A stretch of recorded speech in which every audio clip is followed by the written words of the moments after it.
Do you know how to make money in the new economy? It is kids stuff. The other day, a dear friend of ours dropped by our home in South Africa. Her 14-year-old son was born about the same time as our youngest daughter, and they went to kindergarten together. I will call him John for the sake of this little story, which is otherwise all true.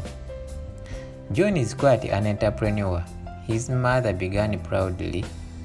Well, naturally all mothers are proud of their kids, so why should she be any different? Anyway, she continued. Sometimes he makes up to 5,000 rands building social media profiles and selling them. She does what? I exclaimed. Oh, that's nothing, Strive. That's just when he needs pocket money. Okay, what else does he do? He recently negotiated a deal for a certain type of toy from India to supply customers in South Africa. He what? Well, he goes on the internet and does research on products and prices and finds the cheapest sources for things like cricket bats and other things that kids like, he said. Recently, he found some very unusual sneakers that all the kids wanted, and he bought them and resold them immediately for twice the price. You are talking about John and not his dad? I asked quietly, just to be sure. John sometimes asks his dad to represent him when he needs an adult. Hey, he hires his own dad.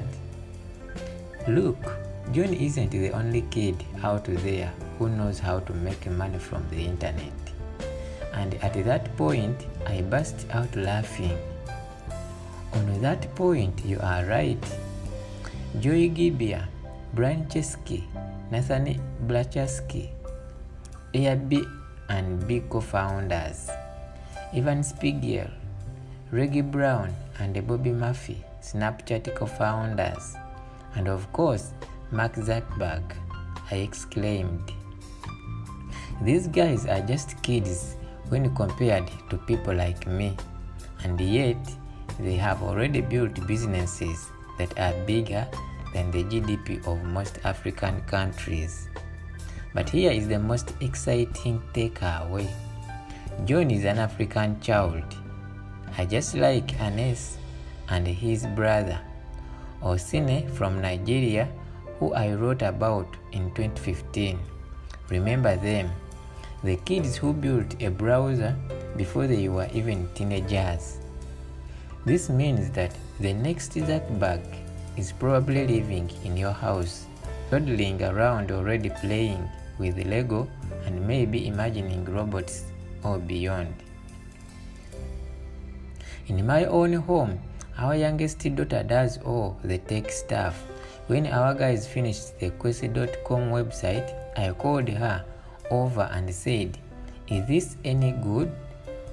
She went into the corner and said, "Pretty cool, but I would change this and this." "Let me get my notebook, baby. I will charge you," she laughed. "Name your price." I asked a simple question. Do you really know how to make money in the new economy? In the new economy, it will be about our ability to let go of old mindsets about wealth and wealth creation.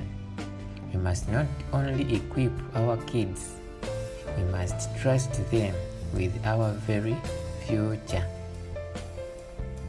At the end of this week, do a little review and examine what you did with your smartphone.